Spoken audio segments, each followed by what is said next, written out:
Buenos días a todos. Agradeciendo la invitación a participar de esta jornada y un gusto estar aquí en Oncativo. Vamos a presentar el tema relacionado a los cultivos que agrandan el campo y dan seguridad, obviamente, para los planteos ganaderos. Y la idea es hacer una comparación, una valoración de la última información que tenemos y las principales recomendaciones para poder tener en cuenta el maíz y el sorgo como recursos forrajeros. Entonces, si bien tenemos distintas alternativas de uso de estos dos cultivos, y sobre todo el sorgo, que puede ser forrajero, puede ser para pastoreo, puede ser cualquiera de ellos también para producción de grano, pueden ser como diferidos. La idea es circunscribir el análisis a lo que es el uso de estos dos cultivos desde el punto de vista de su aporte como silajes. Y esto es porque los silajes los consideramos unas herramientas estratégicas para los planteos ganaderos de distinto tipo. Prácticamente todos los sistemas de producción los podemos considerar y tienen estos impactos, porque estamos hablando de que nos ofrecen seguridad en la producción.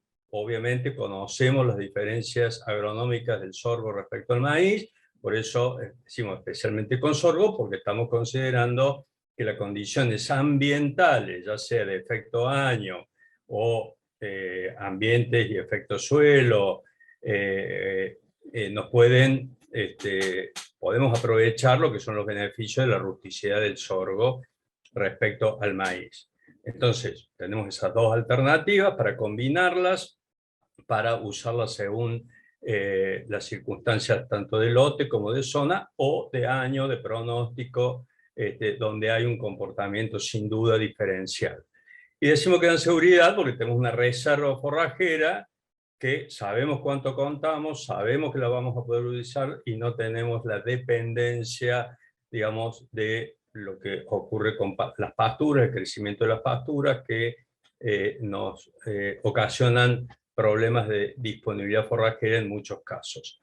El otro concepto es el de mayor productividad. ¿Por qué? Porque son cultivos que expresan un altísimo potencial de producción, de rendimiento en kilos de materia seca por hectárea de forraje y elevan los potenciales productivos de cualquier planteo ganadero, combinando con cualquier otro tipo de recursos forrajeros, ya sea pasturas o para corrales o para recrías. Entonces, tienen un impacto la incorporación de los silajes de estos dos cultivos por su mayor potencial de producción sobre todo el sistema.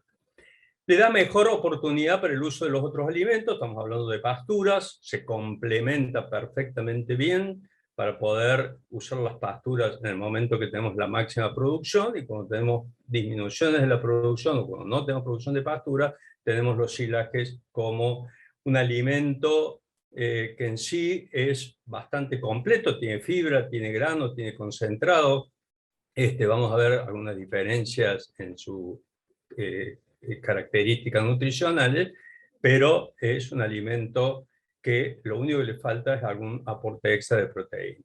Y lo que estamos analizando estos últimos años es que, tomado en su conjunto, vemos que expresa un resultado económico positivo para la empresa la incorporación de estos dos cultivos para la alimentación y la producción en forma de silaje. Entonces, bueno, la pregunta que nos venimos haciendo hace tiempo es si maíz o sorgo y cuáles son las diferencias, y hoy contamos con bastante información como para responder sin ninguna duda cuáles son las características y la comparación, digamos, de estos dos cultivos. Si vemos esta foto, donde tenemos a la izquierda maíz y a la derecha sorgo, ya nos estamos aproximando a una respuesta donde vemos que desde el punto de vista productivo son absolutamente similares, y lo que vamos a analizar es los cuatro aspectos más importantes del impacto que tienen en el resultado económico. Es el rendimiento del cultivo, la composición o calidad, hay que tener en cuenta el proceso de confección en el cual tenemos que evitar pérdidas que son posibles y que nos van a afectar el resultado, y por último los procesos de utilización, el suministro, otro factor que tenemos que tener en cuenta. Entonces, arrancando por el primero, cuando vemos rendimientos, yo voy a mostrar resultados promedio de varios años, más de 10 años, en INTA Manfredi, de maíz versus distintos tipos de sorgo, porque en esto hay que clarificar de que hay, nosotros clasificamos en graníferos, hileros o doble propósito y forrajeros, y hay distintos, entonces, características. Pero en rendimiento no observamos mucha diferencia. En este caso, al haber estado estas evaluaciones con años bastante secos, vemos que el maíz inclusive en promedio ha tenido un rendimiento un poco menor que el sorgo por su rusticidad un poco mayor, pero las barras rojas nos están mostrando la variabilidad, que es el más menos de ese rendimiento debido a el híbrido de cuál se trata. Quiere decir que al final quien va a expresar el resultado productivo va a ser qué híbrido se utilice tanto en maíz como en sorgo, desde el punto de vista de su potencial productivo, de su genética, que ha avanzado en forma muy importante. Tal es así que si vemos una campaña en particular de buenas características, ese promedio que mostrábamos recién, hemos visto que se ha ido superando permanentemente y ya estamos por encima de los 20.000 kilos de materia seca por hectárea de rendimiento, lo cual es muy importante. Y ha habido casos y lotes de maíz y sorgo que hemos picado prácticamente en el mismo lote, mitad y mitad, y hemos tenido 25.000 kilos de materia seca por hectárea. Entonces, estos potenciales son los que tenemos que aprovechar y son los que van a impactar en el sistema de producción. Cuando vemos esto en una zona, son todos campos, en la región de Río Cuarto y centro y sur de Córdoba, vemos cada línea es el comportamiento de un híbrido en un determinado campo. Y vemos la tremenda variabilidad que tiene el resultado, con un promedio de 35.000 kilos de materia verde por hectárea, que equivaldría a unos 10.000 kilos de materia seca. Vemos que hay casos en los cuales se ha llegado hasta 70.000 kilos de materia verde por hectárea. Y decir que la potencialidad dependerá del híbrido que se trate y las condiciones ambientales que aprovechemos con el híbrido correspondiente, y ahí sí el cultivo de maíz o de sorgo se va a adaptar de manera distinta. Entonces, bueno, este es un poco el panorama en productividad, altísimo potencial, y ahora vemos relación a la calidad, esto es digestibilidad. Vemos distintos híbridos de maíz en la misma zona, centro y sur de Córdoba, con muy buenos niveles de digestibilidad. Estamos hablando de un promedio de 70% de digestibilidad, y eso significa, a nivel de respuesta animal, para dar un ejemplo, 1 kilo de ganancia de peso de un novillo por día.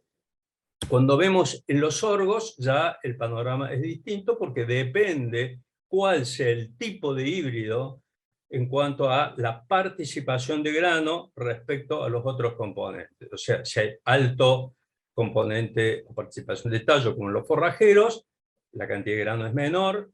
A medida que nos vamos hacia los graníferos, doble propósito, va aumentando la cantidad de grano, entonces su calidad es variable, depende el tipo de híbrido. Y los datos promedios que tenemos son casi 70%, al igual que los maíces, en los sorgos graníferos, un poco menos doble propósito, los hileros que son más variables, hay muchos hileros que tienen poco grano, y mucho menor en los forrajeros por la característica que decíamos recién de baja participación de grano. Esto va a tener una implicancia en el potencial de respuesta animal. Estos son promedios de un grupo de híbridos agrupados según lo que veíamos recién. Entonces, si en los graníferos tenemos 860 gramos y es promedio, hay algunos que han estado en 1 kilo de ganancia de peso. También se modifica el consumo, por supuesto, y esto entonces nos está mostrando que la potencialidad de silaje de sorgos graníferos y algunos doble propósito es muy parecida a la que vamos a tener o podemos tener con el maíz. Entonces, bueno, otra gran diferencia que tenemos que tener en cuenta, sobre todo hoy, son las ventanas de picado. ¿Qué quiere decir? Que para el picado hay un óptimo de humedad o de porcentaje de materia seca de la planta que está entre 30 y 30 y 38% de materia seca.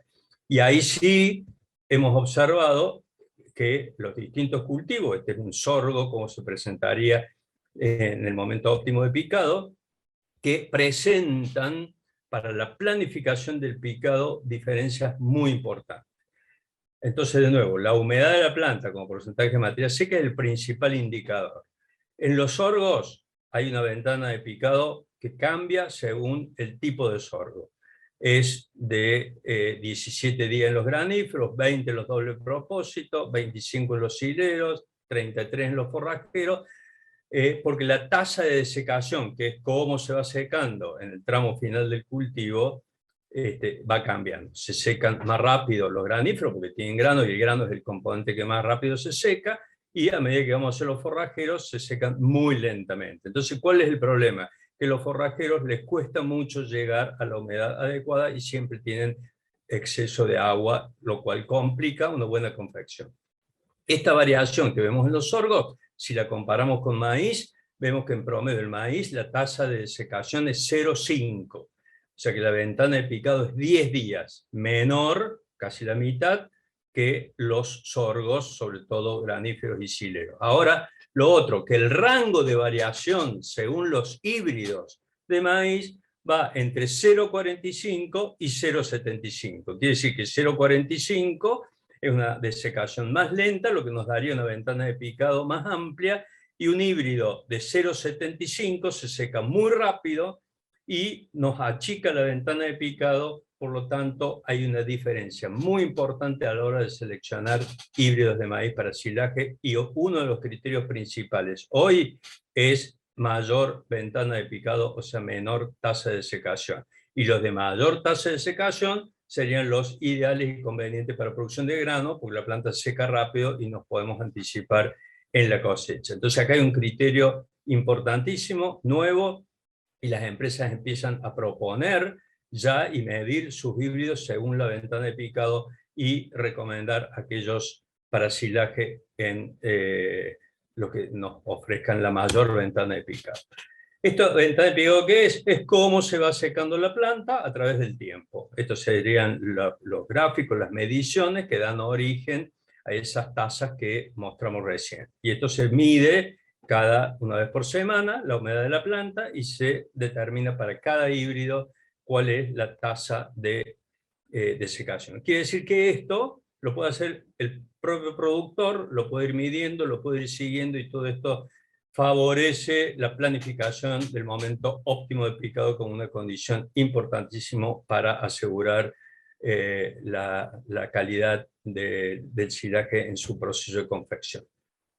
Todo esto, a su vez, que estamos viendo, y ya para ir terminando, que podemos medirlo y tenemos indicadores que nos pueden decir si este proceso los vamos a calificar a cada uno de ellos como muy bueno, regular o malo. Este es un caso particular en un campo determinado.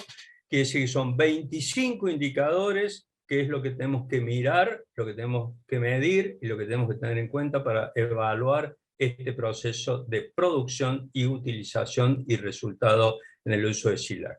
Y lo que vemos que esto se relaciona directamente con las pérdidas. En la medida que tengamos todos los criterios entre muy bueno y bueno, las pérdidas van a ser bajas, 5 a 10%, y en la medida que estos criterios sean malos, las pérdidas van a ser mayores al 30%. Y el resultado económico, entonces, el impacto no va a ser el esperado, no va a ser el adecuado. Entonces, bueno, para esto tenemos también protocolos y herramientas informáticas para usar. Este es un software que estamos usando y hemos desarrollado, se llama Silaje Pro, que nos permite incorporar toda la información o simular toda la información de rendimiento, calidad, costos de los distintos silajes, con qué animales se van a utilizar, las dietas, el manejo de la alimentación, y nos da una serie de resultados productivos y económicos con cada una de las situaciones que querramos evaluar, y esto nos sirve para conocer hacia dónde estamos apuntando el resultado, hacia dónde estamos apuntando el negocio, cuál es la planificación que vamos a seguir y cuál es el resultado esperado. Por ejemplo, el último recuadrado en amarillo, el margen bruto por hectárea de silaje. Entonces, bueno, ya para terminar, lo que estamos viendo es que tenemos la posibilidad de obtener mucha información, volcarla en indicadores muy claros, muy concretos, Para eso la capacitación es uno de los aspectos importantes, poder manejar, poder medir todas estas cosas, y de esa manera podemos seguir avanzando hacia una ganadería de precisión. Así que bueno, con esto muchas gracias y quedamos abiertos a preguntas respecto a todo este tema que estamos presentando.